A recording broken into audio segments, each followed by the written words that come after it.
Boa tarde a todos. Tivemos um upgrade, doutor Adelino, upgrade de sala, agora todos estão mais tranquilos para assistir essas últimas aulas. Obrigada, doutor Adelino, pelo convite. Obrigada, Ricardo Zambuja, é sempre muito bom estar aqui, podendo discutir em nome da clínica. E eu acho muito importante esse curso, porque eu acho que, como diz a Cecília na outra sala, é importante a gente ver o que a Anvisa quer, padronizar e simplificar, né? É muito importante simplificar para não dar um trabalho desnecessário para o embriologista. Ou seja, dar exatamente o trabalho que consegue avaliar e mostrar, validar de uma forma mais simplificada. A parte que eu vou falar é a parte de capacitar os operadores da clínica, né? Nós sabemos muito bem que uma clínica de reprodução assistida, ela tem uma equipe multidisciplinar. E essa equipe são vários especialistas em diversas áreas que têm uma busca em comum, que é um objetivo em comum de conseguir uma criança saudável. Então, nessa clínica, nós temos vários operadores. Vários operadores que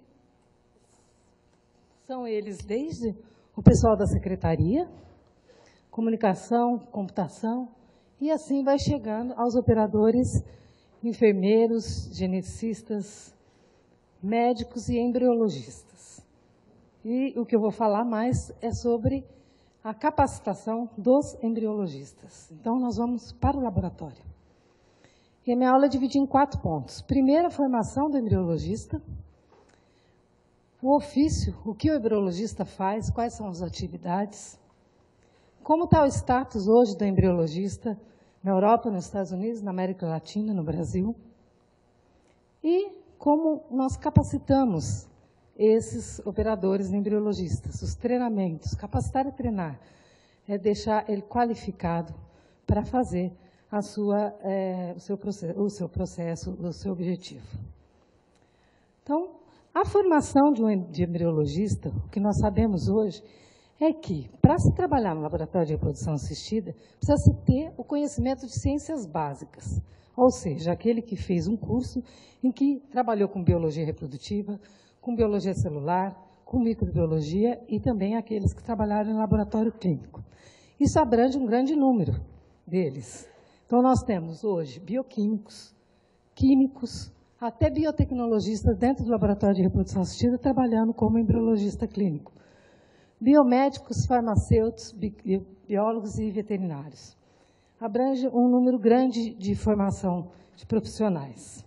Aqui dando exemplo do que os profissionais da nossa clínica, nós temos aqui o pessoal da pesquisa, que temos biólogos, farmacêuticos, os embriologistas clínicos, que são biomédicos, biólogos, supervisor, que é biomédica, a Ana, e diretor, que sou eu, é bióloga.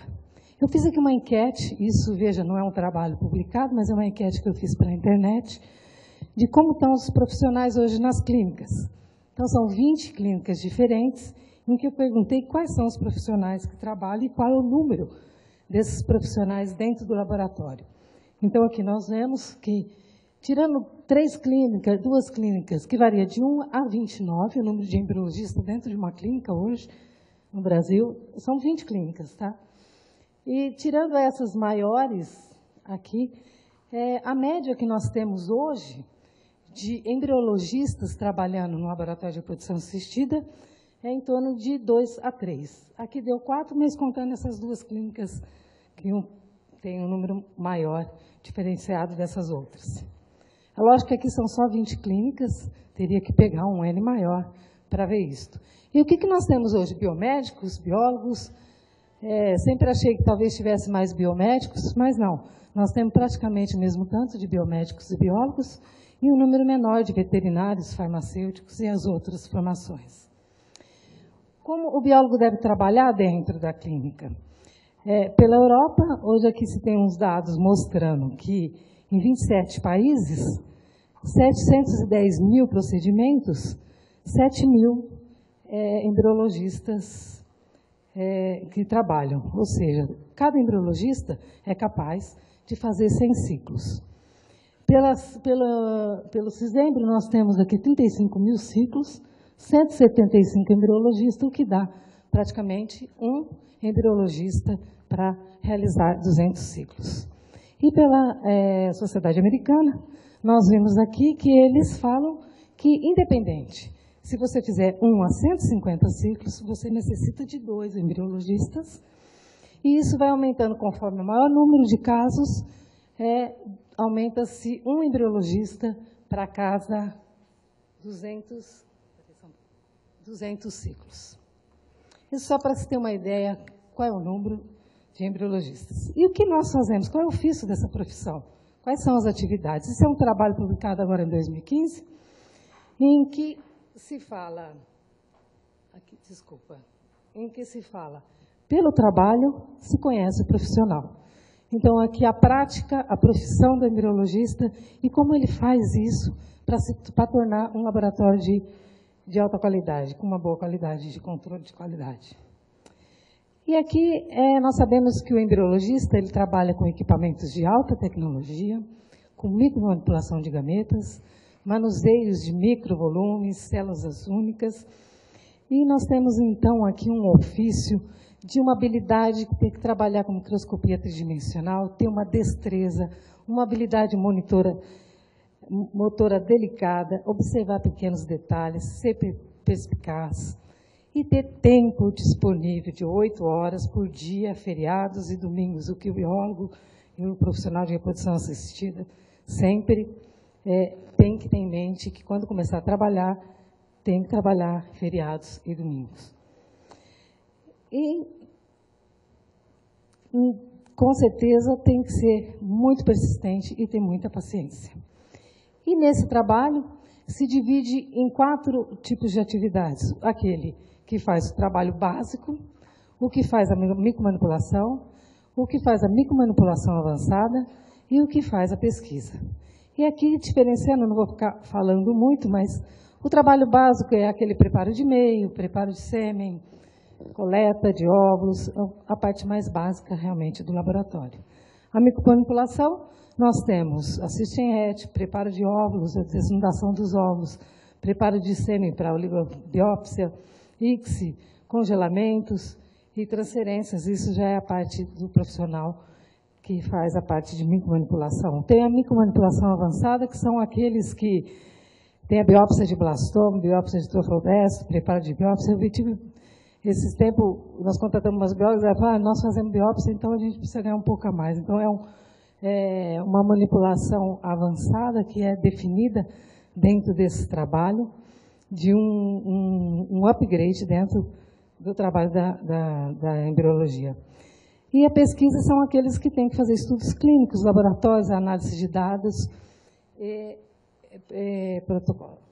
projetos, desculpa, que está meio... Qual é o status hoje, então, do embriologista? Aqui é um trabalho publicado pelo Consenso da Alfa. Aqui tem o Alegrete, que participou pela Pronúcleo, desse meeting, em que ele, então, vai falar sobre o status. O que eu achei interessante nesse trabalho é que é um trabalho em que divide como são esses profissionais, diretor, supervisor, embriologista e o assistente. Veja que tem uma linha de diferenciação entre esses 3 com o assistente. E aqui ele fala o que cada um desses deveria ser responsáveis dentro do laboratório. E ele divide em 5 partes. Esse PACER, que é a parte pessoal, a parte administrativa, a parte clínica, educação e pesquisa. Então, você vê que dentro de um laboratório, o embriologista ele tem várias tarefas, não só a parte clínica laboratorial, mas a parte pessoal, a parte administrativa, a parte educacional, essa parte administrativa que nós vamos ter também, a parte de validação, a parte de pesquisa. Só para ter uma ideia aqui, o embriologista mesmo aqui, ele tem que comunicar com a parte pessoal, a parte administrativa, ele é responsável pelo banco de gametas. Aqui são vários exemplos, mas vocês podem ler, eu acho que é uma publicação boa para se ver e dividir a parte do trabalho do embriologista dentro do laboratório em 5 partes diferenciadas. Você vê que o embriologista não só faz a rotina, mas outras partes também. E hoje você consegue qualificar, né, ter esse diploma através de 3 entidades, nós temos a americana, em que qualifica o embriologista como técnico, supervisor, diretor e alta complexidade, um diretor de alta complexidade. A ESHA já é um pouco mais simplificada, e você tem o diploma de embriologista clínico e sênior. E na Rede Lara nós temos diploma daquele que trabalha no laboratório de andrologia, o de embriologia e o diretor de laboratório. Aqui nós temos, não estou conseguindo enxergar. Aqui nós temos a qualificação pela Sociedade Americana. Pela Sociedade Americana, deixa eu ver aqui se enxerga. Aqui está um pouco difícil de chegar. Mas pela Sociedade Americana, o que a gente vê são diferentes níveis em que eles falam ser necessários, como, por exemplo, eu não estou enxergando, mas o diretor de laboratório tem que ter PhD, o supervisor, peraí, só um pouquinho. Você tem um microfone de mão? Será que você aqui não sei?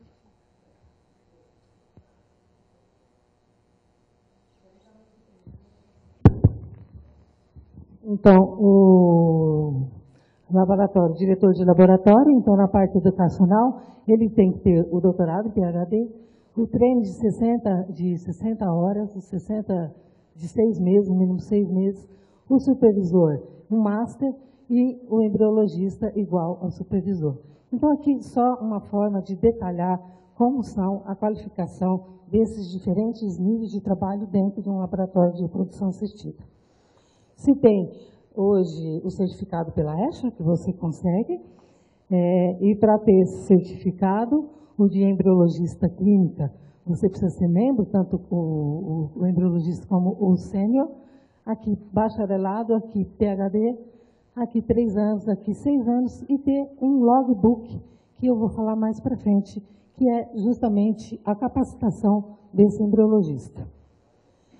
Pela rede, o que nós temos na rede é o conhecimento em ciência, em experiência comprovada pela rede, manejo e 60 procedimentos, com mais ou menos 100 casos anuais, de atividade já realizada para ser diretor de laboratório. Também pode-se ser o supervisor, que nada mais é aquele que leva o que está no laboratório para a parte clínica, e o técnico, que aí é só ser um licenciado em biologia, bioquímica ou em outras ciências. Aqui também temos os exames pela rede, em que nós conseguimos, então, esses certificados, e aqui todos os requisitos necessários para se conseguir esse certificado pela rede.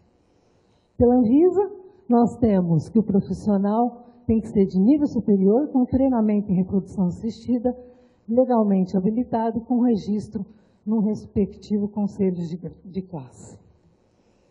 E essa qualificação, esses exames, esses certificados, se iniciou em 1989, com o primeiro encontro de embriologistas.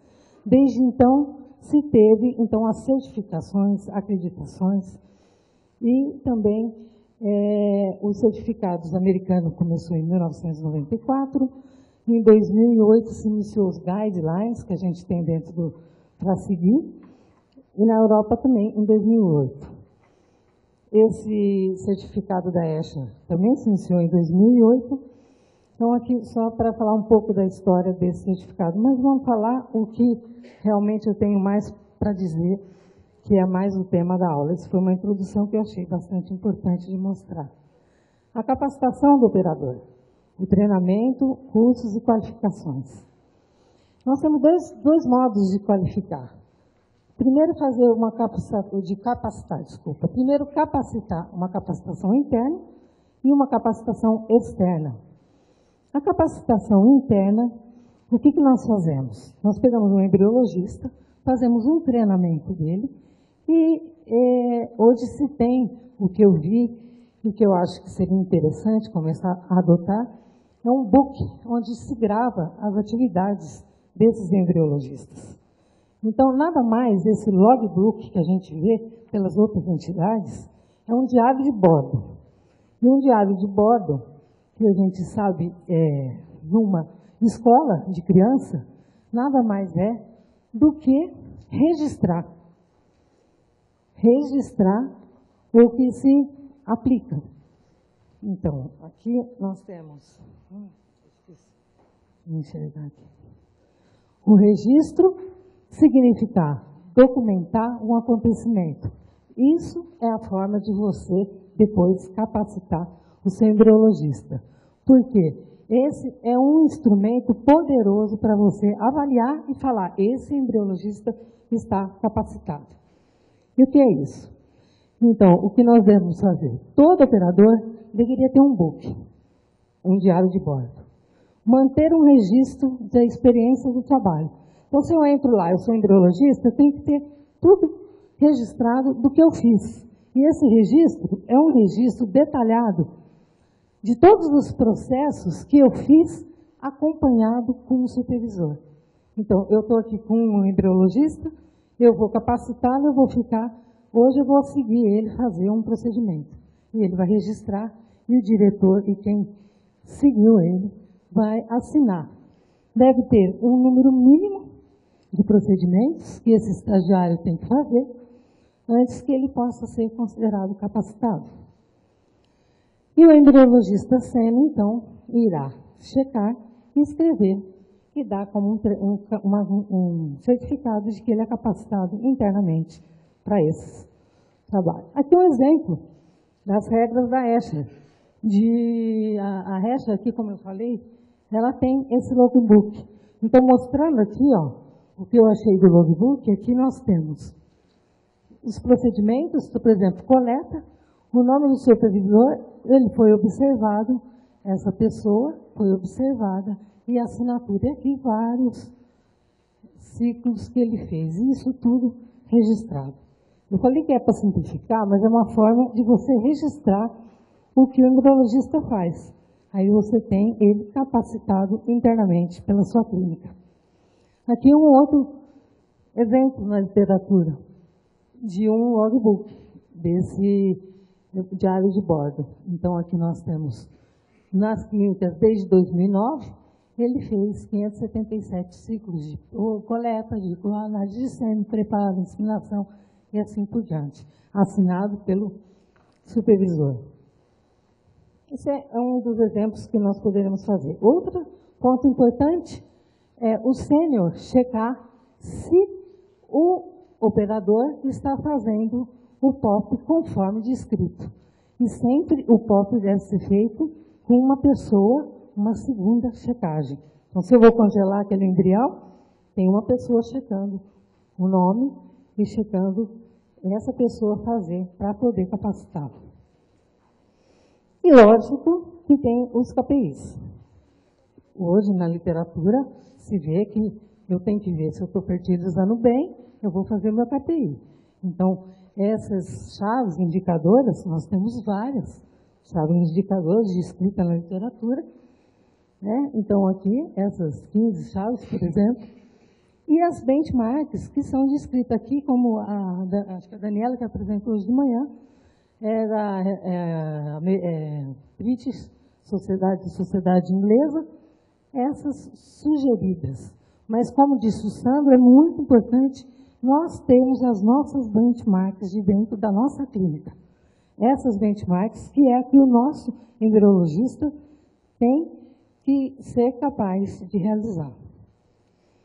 Então, aqui uma benchmark, por exemplo, a fertilização, aqui nesse caso, maior que 65, número de ovos danificados menos que 10%, formação do blastocisto, para quem leva quinto dia, 50%, e assim por diante. O que nós estamos fazendo hoje na clínica? Hoje na clínica nós estamos fazendo uma forma de avaliação de KPI. Só um momentinho.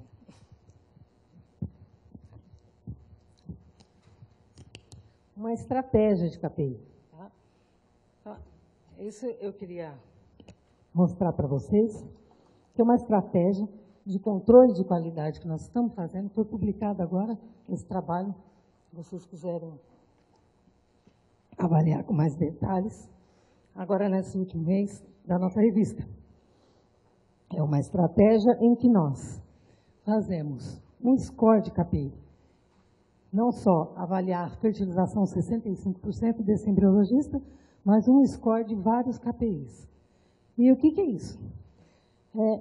Nós definimos, nesse trabalho, nós estamos fazendo outros, mas nesse trabalho nós definimos 5 KPIs. 3 KPIs clínicos, em que nós avaliamos, e 2 KPIs laboratoriais.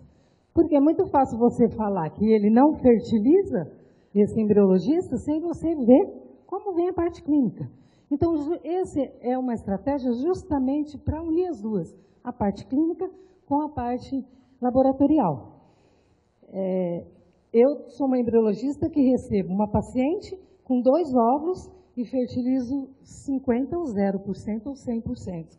Eu sou uma outra embriologista que recebe uma paciente com 20 óvulos. Então, é uma forma de você avaliar. E nós escolhemos 3 KPIs clínicos e 2 laboratoriais, que são isso. Cada KPI, é um score que nós fizemos, em cada KPI desses, nós damos notas graduadas, que são as benchmarks. Essas benchmarks são definidas, como diz o Sandro, pela nossa clínica. Na literatura, lógico que idade já é definida na literatura. Antimileriano também, mas a parte de fertilização, e aqui no caso que são os 2 laboratoriais, fertilização e morfologia, as nossas marcas avaliadas de médias conseguidas daquelas pacientes que engravidaram, menos um desvio padrão. Então, aqui, esse é o esquema nosso que nós usamos hoje, que dá tanto para avaliar a eficácia, a qualidade do laboratório e também a capacidade do embriologista. Então, aqui, essas benchmarks, nós damos notas diferenciadas. Então, aqui, essa paciente ganha nota 5, ela é nova, ela tem uma reserva ovariana boa, ela colhe mais que 7 óvulos, e nós esperamos dessa paciente que o embriologista tenha essa resposta. Tá? Então, o que nós fizemos? Em vista disso, nós avaliamos várias pacientes e como foi a gravidez e como foi o KPI de cada um, tanto da parte laboratorial como da parte clínica. E o que nós vimos? Nós vimos que quando nós temos um KPI de 25, que nada mais é do que um KPI em que essa paciente tem toda essa parte que nós chamamos ideal para ela engravidar, a resposta que nós tivemos do laboratório, da clínica, é 70% de gravidez. Então, se eu tenho uma paciente que tem um KPI, por exemplo, aqui, de 11, a chance dela engravidar é menor. E é uma forma de avaliar não só o laboratório, mas também a clínica.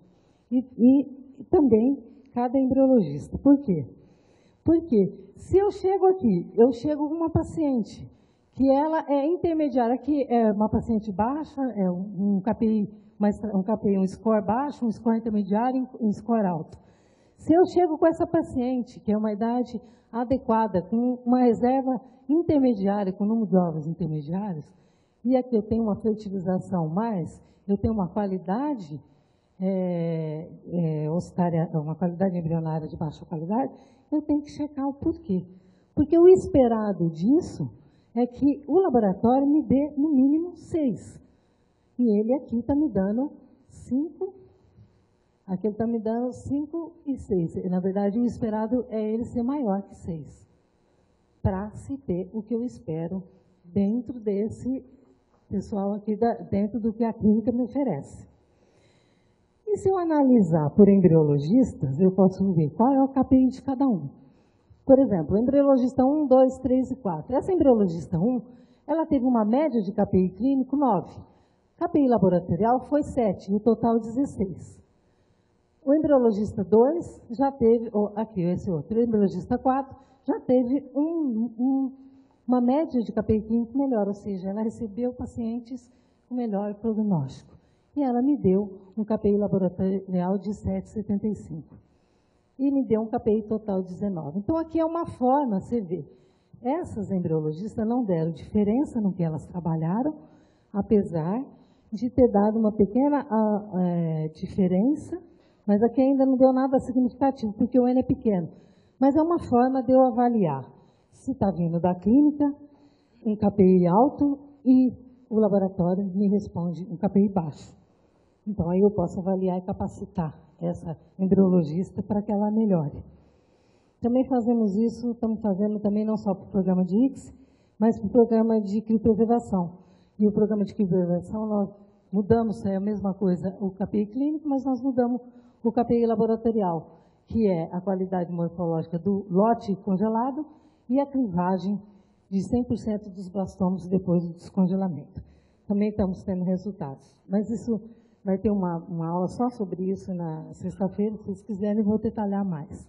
Então, é uma forma que nós estamos utilizando, uma estratégia em que nós conseguimos avaliar e também capacitar o embriologista.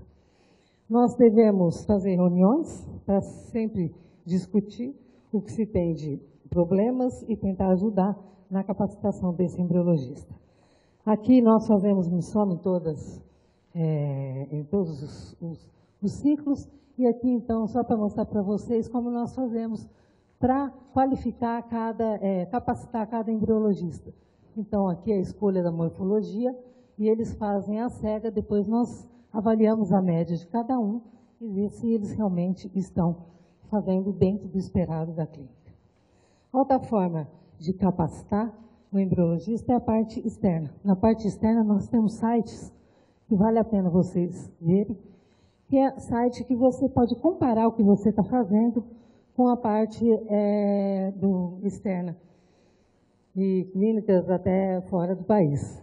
Então, aqui, por exemplo, esse site, você vai lá e ele te dá uma fotografia de como é esse embrião, e o embriólogo classifica, esse embrião é nota tanto. O outro biólogo vai lá e classifica, esse embrião é nota X, o outro nota... E aí há uma comparação que o site mesmo te mostra o quanto você está fazendo essa avaliação, por exemplo, morfológica de gametas, equivalente ao que se é esperado. Esse que a Daniela mostrou também é um site que eu achei bastante interessante, o Fertide, que é um site que você também tem o acesso das benchmarks, você tem o acesso do seu logbook, do seu diário de bordo, de você checar se você está fazendo comparativo com os outros. Então, você joga lá o seu diário e ele vai te falar se você está mais ou menos semelhante a outra clínica. Mas é mais importante o controle interno mesmo, como disse o Sandro. Existem vários cursos, hoje, que antigamente não tinha, hoje o que mais tem é curso para formar, capacitar embriologista. Vários. Em todos os lugares, até na Índia, China, tem bastante embriologista para capacitar. E aqui no Brasil nós temos, então, aqui do Instituto, nós temos esses outros cursos, cada vez mais temos o PEC Online da rede, temos o curso da Pronúcleo, o site da Pronúcleo que mostra os cursos, que são importantes. Temos os Master aqui, eu sobressaio esse aqui, porque nós estamos em conjunto com a Universidade de Odisseus, nós capacitamos um embriologista por ano, que vem da Espanha para nós. E também temos os cursos online, que são o XMed, esse da Americana, esse aqui que a Pronúcleo deu gratuito para todo mundo, quem era sócio podia assistir essas aulas e se qualificar. É isso que eu queria falar.